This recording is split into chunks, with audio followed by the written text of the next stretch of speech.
மற்றும் கேப்டன் நியூஸில் விளம்பரத்தின் மூலம் மேம்படுத்த விருப்பமா? உடனே கீழே கொடுக்கப்படும் எண்ணிற்கு தொடர்பு கொள்ளுங்கள். இந்திய கம்யூனிஸ்ட் கட்சியினுடைய 100ஆண்டு விழா வருகிற டிசம்பர் 26 தொடங்குகிறது.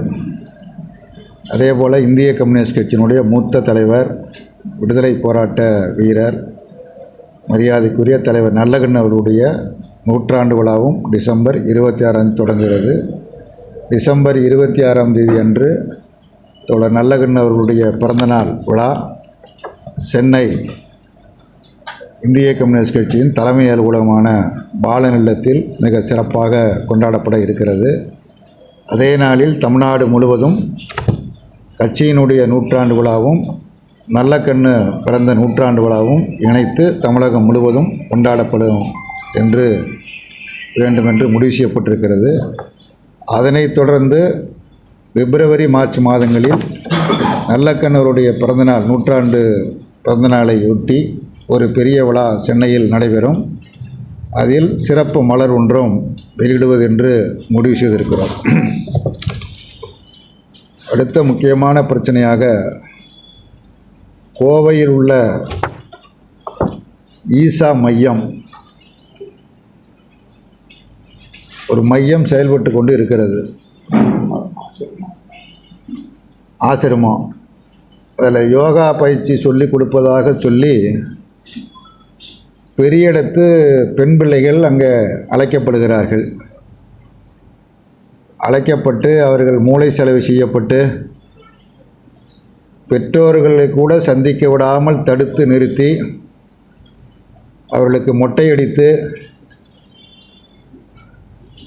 இல்லாத சித்திரவதைகள் வேலைகள் பூரா நடைபெற்று கொண்டு இருக்கிறது. அதேபோல் பழங்குடி மக்களுக்கு சொந்தமான இடம், அரசுக்கு சொந்தமான இடம், இவையெல்லாம் ஆக்கிரமிப்பட்டு அந்த ஈசா மையத்தில் சேர்க்கப்பட்டு இருக்கிறது. அது மட்டும் இல்லாமல் ஈசா மையத்தில் எதுக்கு எரிமேடை அப்படிங்கிறது தெரியல. தகன மேடை, அங்கே யோகா கற்றுக் கொடுக்குற இடம், அதுவும் குறிப்பாக பெண் பிள்ளைகளுக்கு கற்றுக் கொடுக்கக்கூடிய இடம். அந்த இடத்துல தகன மேடை எதுக்கு அமைச்சிருக்காங்க என்பது தெரியவில்லை. அதே போல் அங்கே பல்வேறு பெண்கள் சீரழிக்கப்பட்டதாக தொடர்ந்து ஊடகங்களில் செய்திகள் வந்து கொண்டே இருக்கிறது. ஓராண்டிற்கு முன்பு ஒரு பெண் மர்மமான முறையில் இறந்து போனார். அவரது கணவர் காவல் நிலையத்தில் வழக்கு கொடுத்தார். பிறகு என்ன காரணத்தினால வழக்கை திரும்ப பெற்றுக்கொண்டார். அதே மையத்தில் பணிபுரியக்கூடிய மருத்துவர் பெண்களை சீரழித்ததாக போக்சோ சட்டத்தில் கைது செய்யப்பட்டார், ஜாமீனில் வந்திருக்கிறார். இப்படி பல்வேறு சம்பவங்கள் தொடர்ந்து நடைபெற்று கொண்டு இருக்கிறது. குறிப்பாக வசதி வாய்ப்புள்ள குடும்பங்களைச் சேர்ந்த இளம் பெண்கள் தொடர்ந்து அங்கே சீரழிக்கப்பட்டு வருகிறார்கள். வெளிநாடுகளை சேர்ந்தவர்களும் அந்த மையத்தில் தங்கியிருக்கிறார்கள். ஆகவே இது உச்சநீதிமன்றம் வரை வழக்கு சென்றிருக்கிறது. வழக்கு சென்று அவர் மீது பதியப்பட்டிருக்கிற ஏற்கனவே உள்ள வழக்குகளை எல்லாம் விசாரிக்க வேண்டும், விசாரணை நடத்த வேண்டும் என்று உச்சநீதிமன்றம் தீர்ப்பும் வழங்கியிருக்கிறது. கொடுக்கப்பட்ட புகார் மட்டுமில்லை, ஏகப்பட்ட கடுமையான புகார்கள்லாம் இருக்கிறது. அங்கு கூடியது நாட்டினுடைய பிரதமர் வருகிறார், குடியரசுத் தலைவர் வருகிறார், உயர்நீதிமன்ற உச்சநீதிமன்ற நீதிபதிகள் வருகிறார்கள், உயர் அதிகாரிகள் எல்லாம் அங்கே இந்த மகா சிவராத்திரி என்று சொல்லப்படும் நிகழ்ச்சியிலே வந்து இரவு முழுவதும் கலந்து கொள்கிறார்கள். ஒன்றிய அரசாங்கம் அவருக்கு பத்மபூஷன் விருதும் வழங்கியிருக்கிறது. ஆகவே இந்த நிலையில் ஒரு தனி ராஜ்யம், தனிக்காட்டு ராஜாவாக அவர் செயல்பட்டு கொண்டிருக்கிறார். இந்த சீரழிவை பற்றி அரசோ அதிகாரிகளோ கவலைப்படுவதாக தெரியவில்லை. ஆகவே அரசின் கவனத்தை ஈர்ப்பதற்காகவும் அந்த மையத்தின் மீது நடவடிக்கை எடுக்க வேண்டுமென்று வற்புறுத்தியும், குறிப்பாக அந்த ஈசா மையத்தை நடத்தி கொண்டிருக்கிற ஜக்கி வாசுதேவ்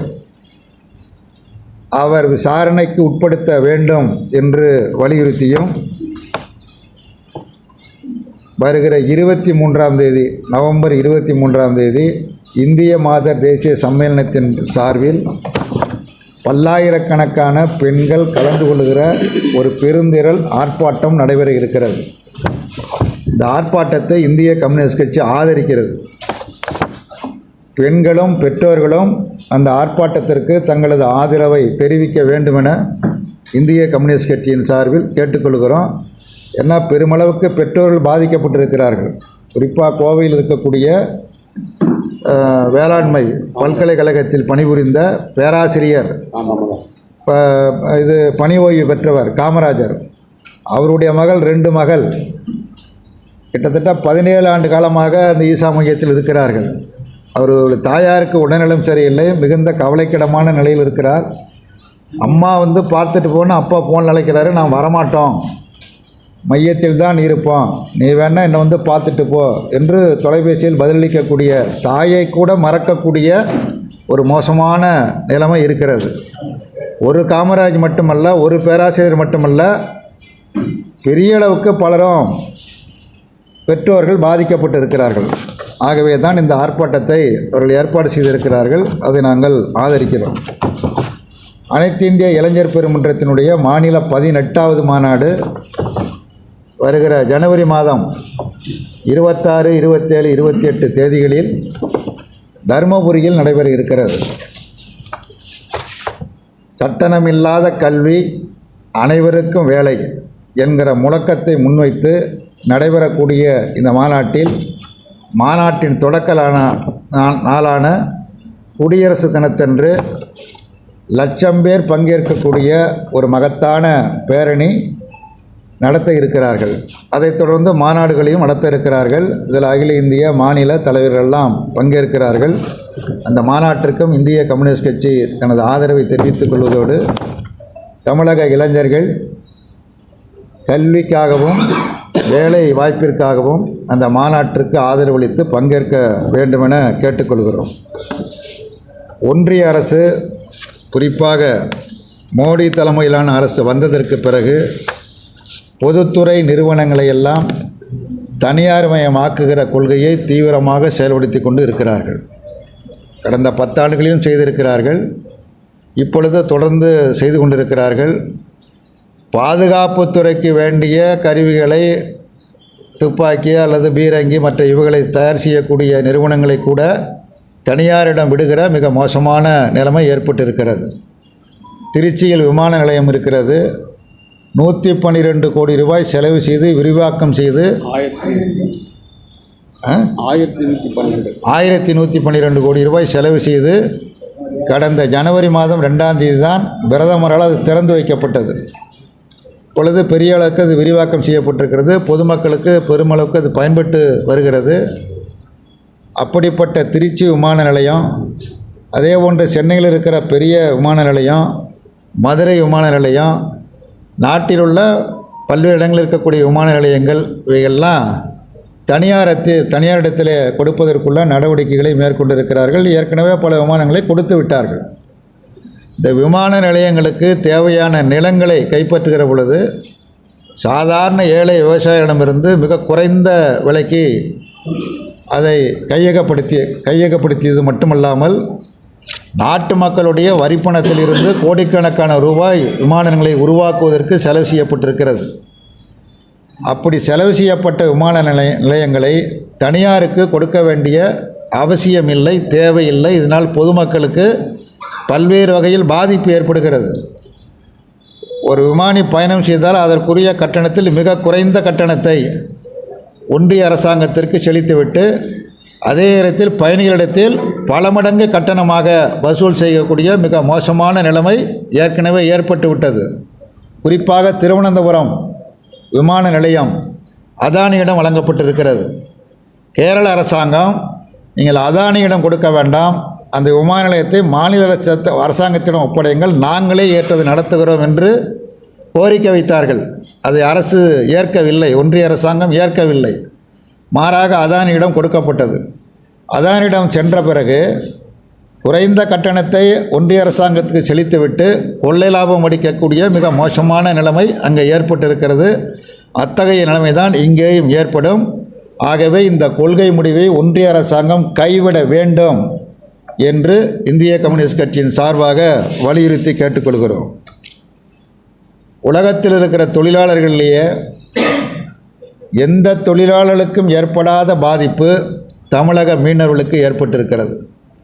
தொழிலாளர்கள் பல்வேறு கோரிக்கைகளுக்காக போராடுவார்கள். வேலை நிரந்தரத்திற்காக போராடுவார்கள், ஊதிய உயர்வுக்காக போராடுவார்கள், போனஸுக்காக போராடுவார்கள், பல்வேறு கோரிக்கைகள் வைத்து போராடுவார்கள். ஆனால் தமிழக மீனவர்கள் உயிருக்கு பாதுகாப்பு வேண்டும், உடைமைக்கு பாதுகாப்பு வேண்டும், தொழிலுக்கு பாதுகாப்பு வேண்டும். உயிருக்கும் பாதுகாப்பு இல்லை, உடைமைக்கும் பாதுகாப்பு இல்லை, தொழிலுக்கும் பாதுகாப்பு இல்லை என்ற மிக மோசமான நிலைமை ஏற்பட்டிருக்கிறது. இலங்கை கடற்படையாலும் இலங்கை கடற்கொள்ளையர்களாலும் இது நடத்தப்படுகிற தாக்குதல் என்பது அன்றாட நிகழ்வுகளாகிவிட்டது. தினசரி நடைபெற்று கொண்டு இருக்கிறது. இன்றைக்கு பத்திரிகையில் பார்த்தா நாகப்பட்டினத்தைச் சேர்ந்த மீனவர்கள் கைது செய்யப்பட்டார்கள் என்கிற செய்தி. நேற்றைய தினம் புதுக்கோட்டையில் கைது செய்யப்பட்ட மீனவர்களுக்கு நீதிமன்றம், இலங்கை நீதிமன்றம் 2 ஆண்டு சிறை தண்டனை வழங்கியிருக்கிறது. அதற்கு முன்னர் தூத்துக்குடியைச் சேர்ந்த மீனவர்களுக்கு 10 கோடி ரூபாய் வரை அபதாரம் ஈர்த்திருக்கிறது. அபதாரம் ஈர்த்தது மட்டுமல்ல, அந்த படகுக்கு சொந்தக்காரர் மீதும் வழக்கு போடுவோம் என்று அறிவிக்கிறார்கள். தமிழக மீனவர்கள் அழைத்து சென்று சிறையில் அடைப்பது மட்டுமல்ல, மொட்டையடித்து சித்திரவதை செய்கிறார்கள். இந்த சம்பவங்கள் தொடர்ந்து நீடித்து கொண்டே இருக்கிறது. அன்றாட நிகழ்வுகள் நடைபெற்று கொண்டிருக்கிறது. நேற்று கூட இது ராமேஸ்வரத்தில் அங்கே இருக்கிற பாம்பன் பாலத்தில் ஆயிரக்கணக்கான மீனவர்கள் திரண்டு போராடி இருக்கிறார்கள். 10 தினங்களுக்கு முன்பு அனைத்து மீனவர் சங்கங்களும் சேர்ந்து சென்னையில் பெருந்திரள் ஆர்ப்பாட்டம் நடத்தினார்கள். தொடர்ந்து மீனவர்களுக்கு ஒரு பாதுகாப்பற்ற நிலை தொடர்ந்து நீடிப்பது மிக மிக வன்மையாக கண்டிக்கத்தக்கது. தேர்தல் பிரச்சாரத்தின் போது நாட்டினுடைய பிரதமர் இங்கே தமிழ்நாட்டில் பிரச்சாரம் செய்த பொழுது கச்சத்தீவு குறித்தெல்லாம் பேசினார். பாஜக ஆட்சிக்கு வந்தால் மீனவர் நலன் பாதுகாக்கப்படும் என்றெல்லாம் தங்களது தேர்தல் அறிக்கையிலே தெரிவித்தார்கள். எந்த பாதுகாப்பும் மற்ற நிலை தொடர்ந்து நீடிப்பது மிக மிக அபாயகரமானது. ஒன்றிய அரசாங்கம் இதனை தடுத்து நிறுத்தக்கூடிய வகையில் இலங்கை அரசாங்கத்தோடு பேசி, அது நட்பு நாடு, இலங்கை பகை நாடு அல்ல, நட்பு நாடு. அங்கு பொருளாதார நெருக்கடி ஏற்படுகிற பொழுது இந்தியா தான் பெருமளவுக்கு உதவி செய்கிறது. ஏன் தமிழகத்தில் இருந்து கூட அரிசி, மருந்து பொருட்களெல்லாம் உதவி செய்யப்பட்டன. இந்த நிலையில் தமிழக மீனவர்களுக்கு இப்படிப்பட்ட ஒரு நெருக்கடி ஏற்பட்டிருப்பது என்பது நல்லதல்ல. ஒன்றிய அரசு தலையிட வேண்டும், தலையிட்டு தீர்வு காண வேண்டும். தீர்வு காணவில்லை என்று சொன்னால் பெரிய இயக்கங்களை நடத்த வேண்டிய, போராட்டம் நடத்த வேண்டிய நிலைமைகள் ஏற்படும். இதனால் ஏற்படுகிற சட்டம் ஒழுங்கு பிரச்சனைகளுக்கு ஒன்றிய அரசு தான் பொறுப்பேற்க வேண்டி வரும் என்பதை எச்சரிக்கையாக தெரிவித்துக் கொள்கின்றோம். உச்சநீதிமன்றம் கடந்த 5ஆம் தேதி ஒரு வினோதமான தீர்ப்பை வழங்கியிருக்கிறது. குறிப்பாக தனியாருக்கு சொந்தமான இடங்களை அரசு கையகப்படுத்தக்கூடாது என்று ஒரு விந்தையான தீர்ப்பை வழங்கியிருக்கிறது. 9 பேர் கொண்ட அரசியல் அமர்வில் ஒரு நீதிபதி மிக கடுமையாக அதை விமர்சனம் செய்து எதிர்த்திருக்கிறார். மற்றவர்கள் அதை ஆதரித்திருக்கிறார்கள். இப்படி நிலங்களை கையகப்படுத்துவது என்பதை முடிவு செய்ய வேண்டியது நீதிமன்றம் அல்ல, மக்களால் தேர்ந்தெடுக்கப்பட்ட அரசுகள், ஒன்றிய அரசோ அல்லது மாநில அரசோ அவர்கள்தான் முடிவு செய்ய வேண்டுமே தவிர நாடாளுமன்றம், சட்டமன்றம் தான் முடிவு செய்ய வேண்டும். நீதிமன்றம் இப்படி ஒரு முடிவு செய்திருப்பது மிக மிக விந்தையாக இருக்கிறது. ஒன்றிய அரசு தலையிட்டு இந்த தீர்ப்புக்கு மாறாக என்ன செய்ய வேண்டுமோ அதை செய்ய வேண்டாம். இல்லைன்னா எதிர்காலத்தில் எந்த பொது நலனுக்காகவும் நிலங்களை கையகப்படுத்துவது சாத்தியம் இல்லாமலே போய்விடும். அது சாலை அபிவிருத்தியாக இருக்கலாம், விமான நிலையமாக இருக்கலாம், வேறு எதுவாக வேண்டுமானாலும் இருக்கலாம். பொது காரியங்களுக்கு ஒரு பயன்படுத்த முடியாத நெருக்கடியும், நிலக்குவியலை தடுக்க முடியாத நெருக்கடியும் ஏற்படும். ஒன்றிய அரசு தலையிட்டு தீர்வு காண்பதற்குள்ள நடவடிக்கைகளை மேற்கொள்ள வேண்டும் என்று கேட்டுக்கொள்கிறோம். அண்மை காலமாக சாதாரண மக்கள், நடுத்தர மக்கள் அதிகமாக பயன்படுத்தக்கூடிய பூண்டு, வெங்காயம் இவர்களுடைய விலைகள், தக்காளி இவருடைய விலைகள்லாம் பன்மடங்கு அதிகரித்து கொண்டே இருக்கிறது. அநேகமாக இப்போ ஏழை எளிய மக்கள் வீட்டில் அந்த பூண்டு வெங்காயத்தை உபயோகப்படுத்த முடியாத நெருக்கடிக்கு ஆளாகி இருக்கிறார்கள். ஆகவே மாநில அரசு பூண்டு, வெங்காயம் போன்ற இந்த அத்தியாவசிய பொருட்களையும் அரசே கொள்முதல் செய்து நியாய விலை கடைகள் மூலமாக விநியோகம் செய்வதற்குள்ள நடவடிக்கைகளை மேற்கொள்ள வேண்டும் என்று கேட்டுக்கொள்கிறோம்.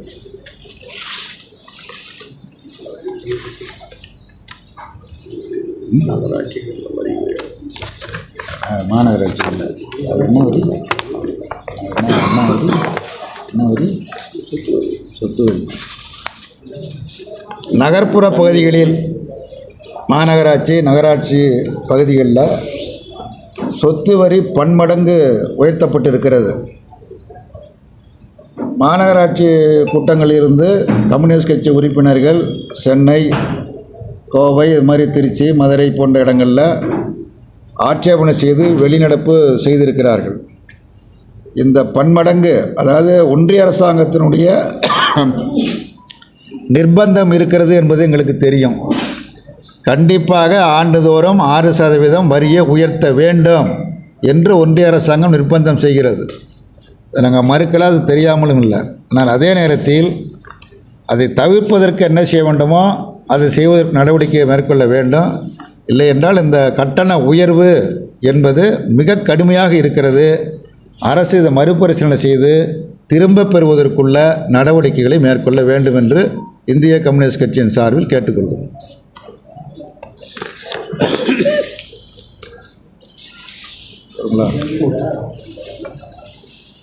வேறு ஏதாவது இருக்கா? ஏதாவது கட்சி ஆரம்பிச்சு 100 வருஷம் ஆச்சு. இப்போ இதுல பிரிஞ்சு போன கட்சிகள், அணிகள் எல்லாம் மீண்டும் வெளியேறதுக்கான வாய்ப்பு இருக்கான். இந்திய கம்யூனிஸ்ட் கட்சி 1925 தொடங்கப்பட்டது. தொடங்கப்பட்ட பொழுது நாட்டில் வெள்ளையர்கள் ஆட்சி அதிகாரத்தில் இருந்தார்கள். வெள்ளையர்கள் வெளியேற்றுவது என்பது மட்டுமல்ல, நாட்டில் பொது உடைமை சமுதாயம் அமைய வேண்டும் என்கிற உயர்ந்த நோக்கத்தோடு தான் 1925 டிசம்பர் 27 கட்சி தொடங்கப்பட்டது. 64 கட்சி பிளவுபட்டிருக்கிறது. ஒரு 64 பிளவுக்கு பிறகு மார்க்சிஸ்ட் கட்சியிலேருந்து நக்சலைட் ரெண்டு பிரிந்து போனார்கள். இப்படி பல பிரிவுகள் ஏற்பட்டிருக்கிறது. நீங்கள் சொல்லுகிற இந்த செய்தி நல்ல செய்தி. கம்யூனிஸ்ட் கட்சிகள், இயக்கங்கள் அனைத்தும் ஒன்றுபட வேண்டும் என்பதுதான் இந்திய கம்யூனிஸ்ட் கட்சியினுடைய நிலைப்பாடு. இந்த நூற்றாண்டு விழாவில் இந்த கருத்தை நாங்கள் வலியுறுத்துவோம். கம்யூனிஸ்ட் இயக்கங்கள் ஒன்றுபட வேண்டும். அதுவும் குறிப்பாக இன்றைக்கு நாட்டில் ஏற்பட்டிருக்கிற பாசிச அபாயத்தை தடுத்து நிறுத்த, அதிகாரத்திலிருந்து அகற்ற கம்யூனிஸ்ட் இயக்கங்கள் ஒன்றுபடுவது காலத்தின் கட்டாயமாகும். அதற்குரிய அனைத்து முயற்சிகளையும் பல ஆண்டுகளாக இந்திய கம்யூனிஸ்ட் கட்சி தொடர்ந்து மேற்கொண்டு வருகிறது. மேலும் அந்த முயற்சியை தொடருவோம். ஒத்த கருத்துள்ள கட்சிகளை தன்னோட இணைத்துக்காரு யாரு அப்படின்னு சொல்லி அதிமுகவில் எடப்பாடி பழனிசாமி சொல்லியிருக்காரு. நீங்க அவரோட ஒத்த கருத்துல எதுவும் இருக்கீங்களா? ஒத்த கருத்து உள்ளவங்களுக்கு அவர் சொல்றாரு.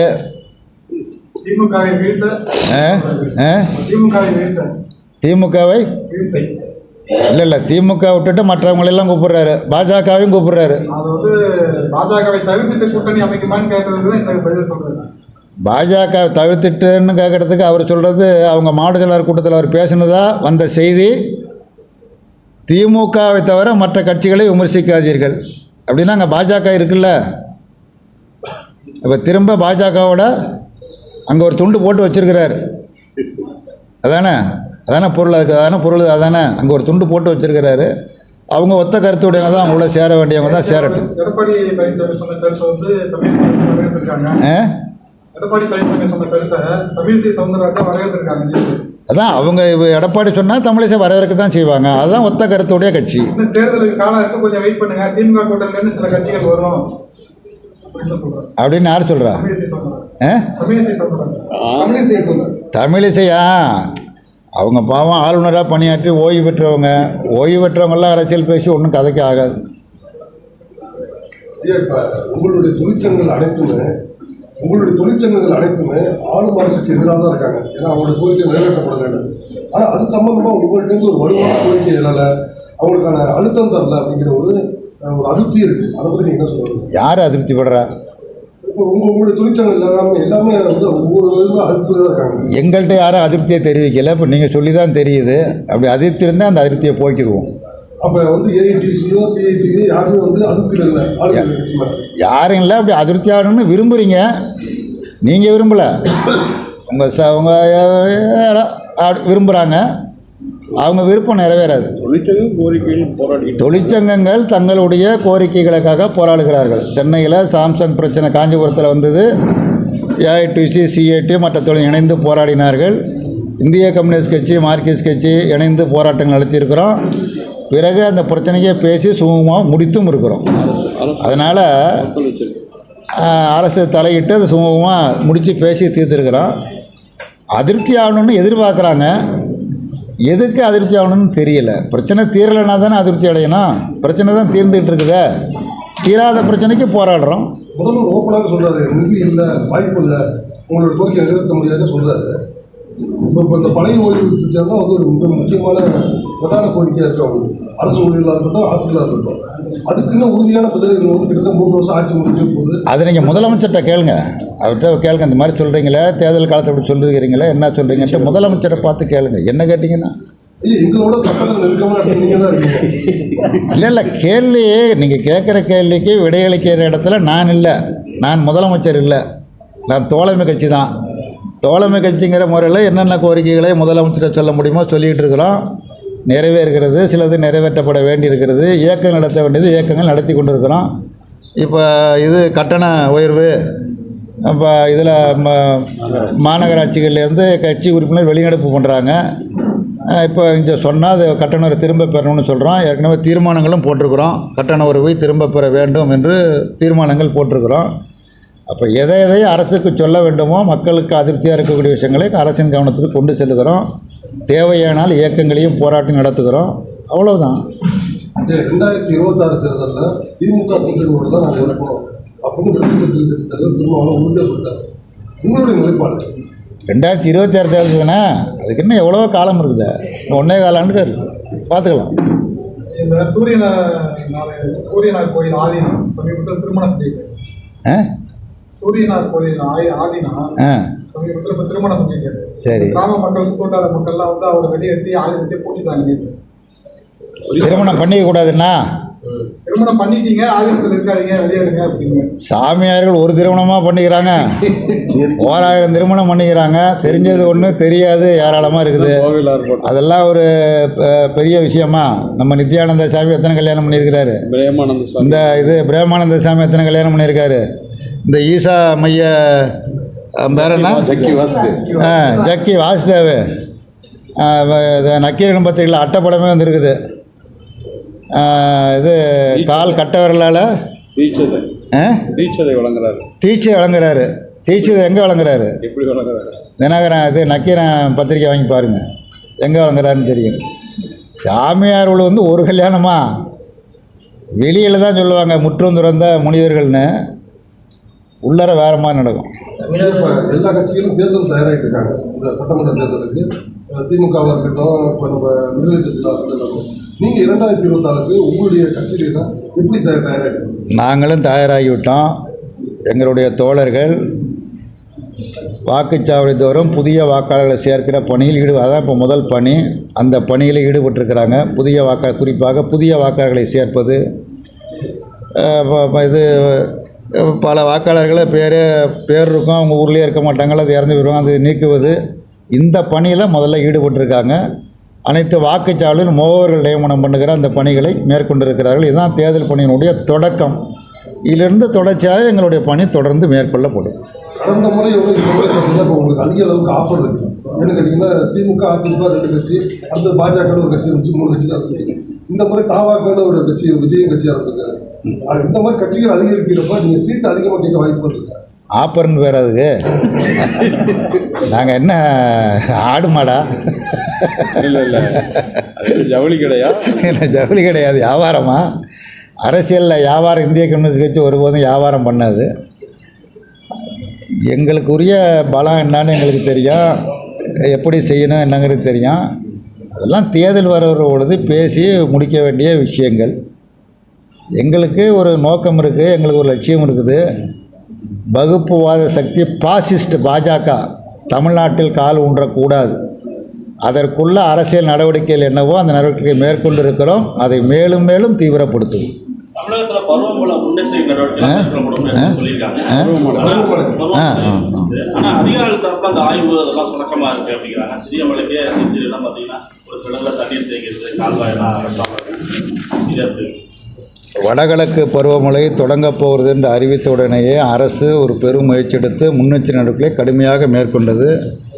அதிகாரிகளை வைத்து கூட்டம் நடத்தியிருக்கிறாங்க. மாவட்ட ஆட்சித்தலைவர்களுக்கு தேவையான அறிவுரைகள்லாம் வழங்கப்பட்டிருக்கிறது. அரசு வழங்கியிருக்கிற அறிவுரைகளை ஏற்று உத்தரவுகளை ஏற்று மாவட்ட அதிகாரிகள் மாவட்ட நிர்வாகம் நடவடிக்கை எடுக்க வேண்டும். அப்படி எடுப்பதன் மூலமாகத்தான் மக்களை பாதுகாக்க முடியும். அந்த பணியை அதிகாரிகள் செய்ய வேண்டும்.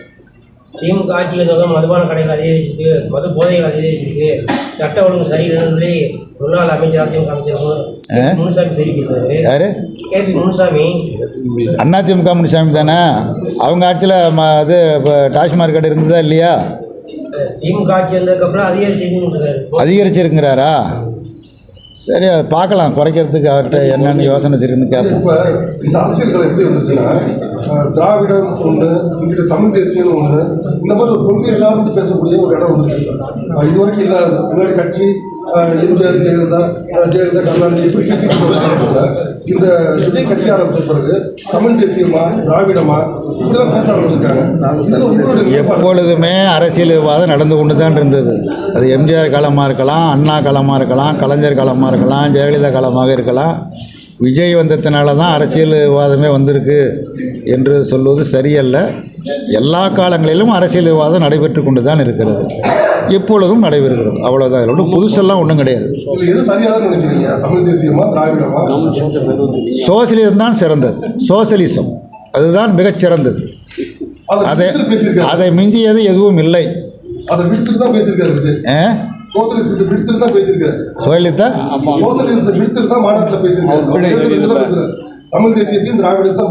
அவர் அறிவு கேட்டிய வகையில் அவர் பேசியிருக்கிறாரு. அதில் எதுவும் உங்களுக்கு ஐயப்பாடு, சந்தேகங்கள், உணாக்கள் கேட்கணும்னா அவரை பார்த்து கேளுங்க. என்னகிட்ட ஏன் கேட்டுட்டு இருக்கிறீங்க? ஆகச்சிறந்த கொள்கை சோழின்னு சொல்லிட்டேன். அதை வீழ்த்துறதுக்கு பேசிக்கிட்டு இருக்காரு அப்படின்னா அது அவரை பார்த்து கேளுங்க. நடக்காதியா இதெல்லாம்? சோயலிசம் இல்லாமல் உலகமே இல்லைன்னு அவர்கிட்ட சொல்லுங்கள், அறிவுரை சொல்லுங்கள் அவருக்கு. நன்றி, வணக்கம். துல்லியமாக தினசரி நடப்பு நிகழ்வுகளையும் கல்வி, விளையாட்டு, அரசியல், வாழ்க்கை முறை, மருத்துவம், தொழில்துறை, சினிமா, பொழுதுபோக்கு போன்ற பல்வேறு நிகழ்ச்சிகளையும் உடனுக்குடன் காண கேப்டன் டிவி மற்றும் கேப்டன் நியூஸ் சமூக வலைத்தள பக்கங்களோடு இணைந்திருங்கள். உங்கள் வணிகத்தை கேப்டன் டிவி மற்றும் கேப்டன் நியூஸில் விளம்பரத்தின் மூலம் மேம்படுத்த விருப்பமா? உடனே கீழே கொடுக்கப்படும் எண்ணிற்கு தொடர்பு கொள்ளுங்கள்.